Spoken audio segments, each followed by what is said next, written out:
নির্বাচনের সময় এই জামালগাছিতে আমার মায়ের মাথা ফাটলো। ভয় দেখিয়ে নেতা হওয়া যায় না। জোর নেতা হতে গেলে মানুষের সাথে মিশতে হয়, তাদের একজন হয়ে উঠতে হয়। মুখ্যমন্ত্রীকে কোশ্চেন করেছিল, এমন কোশ্চেন করেছে ঠেলাই করে বিধায়কদের কোটাতে 10 লক্ষ টাকা করে বাড়িয়ে দিয়েছে কাজের জন্য। কেন একটা ওর উপরে কই নন্দীগ্রামে গিয়ে তো হইহই করে না সরকার মোল্লা, কই আপনার মাথা ভাঙাতে গিয়ে তো হইহই করে না, আপনার হলদিয়াতে গিয়ে তো হইহই করে না, যেখানে বিজেপিরা জিতে আছে সেই সিটে গিয়ে দেখেছেন এটাকে হইহই করতে, ওখানে কোয়াল লজ্জা হয়ে যায়। আর এখানে নওশাদ সিদ্দিকীর কেন বাড়ির লজ্জা হবে? কারণ নওশাদ সিদ্দিকী তো পিছনে বর্গের মানুষের চোখ খুলে দিচ্ছে। নওশাদ সিদ্দিকী যে প্রশ্ন করছে এর উত্তর কোন মিনিস্টারকে সমাধান দিতে পারছে না।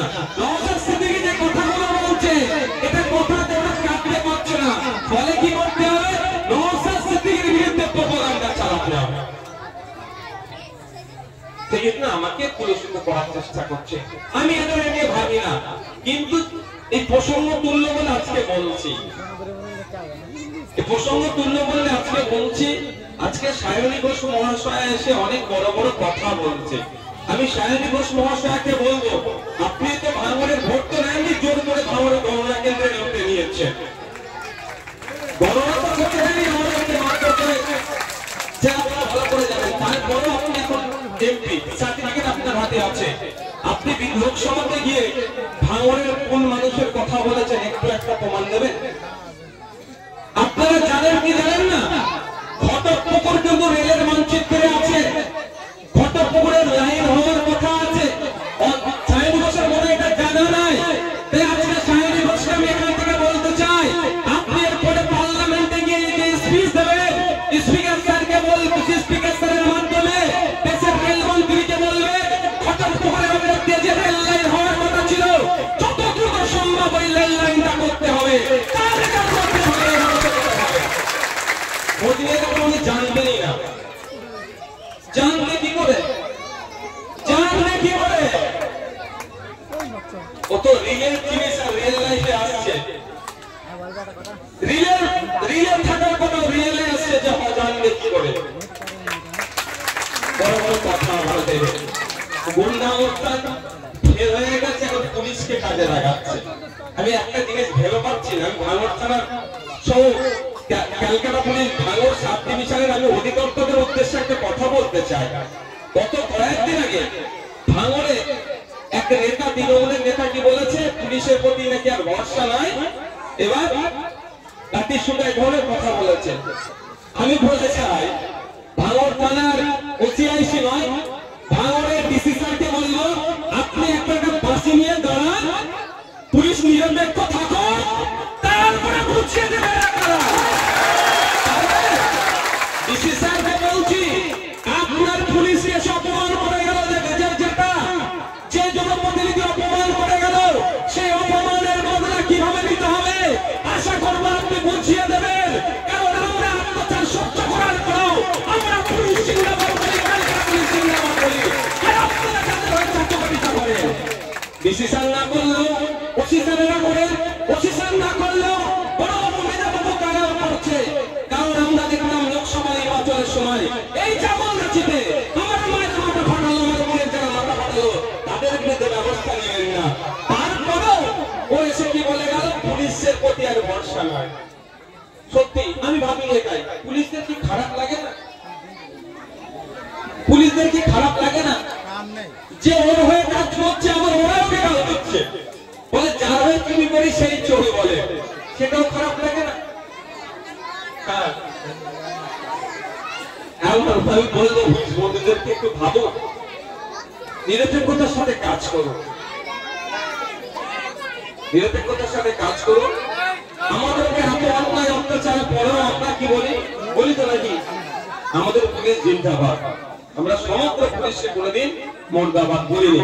বরঞ্চ যারা পুলিশের সেজে অন্যায় করছে তাদেরকে আমরা ঘৃণা করি, তাদের বিরুদ্ধে আইনগত ব্যবস্থা নিই, কিন্তু পুলিশকে আমরা জিন্দাবাদ বললেই আগামী দিনই বলবো। কারণ ওরা আমাদের বাইরে নয়, আমাদের পরিবারের তার একজন গুরুত্বপূর্ণ সদস্য। বন্ধুগণ, আজকে এই মহান দিনে আর এক মহান ব্যক্তির জন্ম হয়েছিল। আমরা জয় জওয়ান জয় কিষানের স্লোগান শুনেছিলাম না?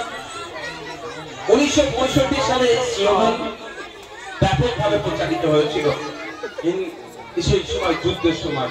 সেই স্লোগানের স্রষ্টা লাল বাহাদুর শাস্ত্রী জি, যিনি ভারতবর্ষের দ্বিতীয় প্রধানমন্ত্রী, তারও আজকে জন্মদিন। আমরা এই মঞ্চ থেকে তাকে স্মরণ করি।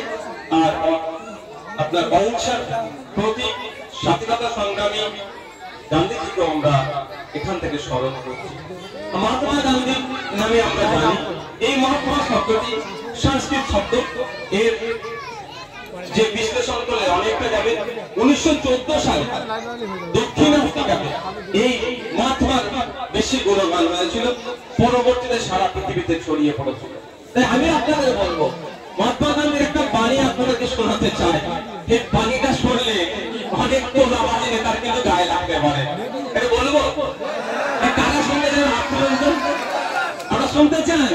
মহাত্মা গান্ধীর একটা বাণী দিয়েছে।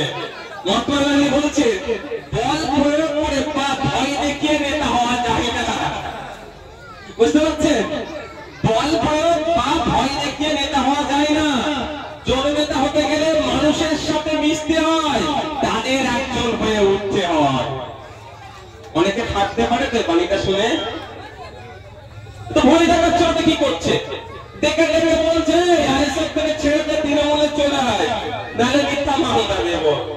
নেতা হতে গেলে কি করতে হবে? আসতে হবে, বসতে হবে, উঠতে হবে, আইএসএফ পার্টি অফিসে আসতে হবে, কথা বলতে হবে। ভোটের সময় আমি চলে গিয়েছিলাম তৃণমূল পার্টি অফিসে। আমি পার্টি অফিসে ভেরাভেদ মানি না, কারণ ওরাও যারা পার্টি অফিস করেছে আমি ভেবে জনসাধারণের উপকারের জন্য, আইএসএফ পার্টি অফিসটা জনসাধারণের উপকারের জন্য তাদের কাছে চলে গিয়েছিলাম। সৎ সাহস আছে আসতে গেলে, শুধু মানে সাহসের ওই সাহসের কথা বলছি না, মুখটাও তো পরিষ্কার রাখতে হবে। মুখে দুর্গন্ধ নিয়ে আজকে তো এই পার্টি অফিসে অ্যাক্সেস হবে না। ব্যাপারটা সেটাই। গতকালকে তিলোত্তমাকে নিয়ে একটা নাগরিক মিছিল হয়েছে কলকাতায়, ওখানে আমার উপস্থিতি দেখেছিলেন? কেন এরাও তো বলছিল, এরাও বলছে তিলোত্তমার বিচার চাই। কেন তারা পৌঁছাতে পারত? কেন পৌঁছাতে? এইটা হচ্ছে সৎ সাহসের ব্যাপার। তার মন মানসিকতায় কি আছে সেটা দেখতে হবে। তার ভিতরে কি চলছে, ভিতরে যেটা চলছে তাকে বাধা দিচ্ছে। আর আমাদের প্রকাশ্য যেটা যে ভিতরেও সেটা হচ্ছে, আমরা বিচার চাইছি। রাজনৈতিক ঝান্ডা ধরে বিচার চাইবো, সামাজিক ঝান্ডা ধরে বিচার চাইবো, যেখানেই লাগবে বিচারের জন্য সেখানেই আমরা চলে যাবো। আর ওরা রাজনৈতিক ঝান্ডা ধরে বিচার চাইলো, ভিতরে ওরা কি চাইছে যে না বিচার যদি হয়ে যায় ওদের দলের অনেক কামাল ছেলেগুলো কি হবে, অ্যারেস্ট হয়ে যেতে পারে। আর এই বক্তব্য দীর্ঘায়িত করবো না। আমি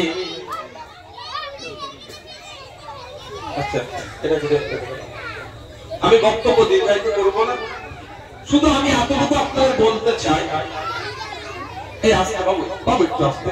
আমি এতটুকু বলতে চাই যে সাপ হয়ে কামড়ানো, ওদা হয়ে ধরায় গল্প আপনারা শুনেছেন তো?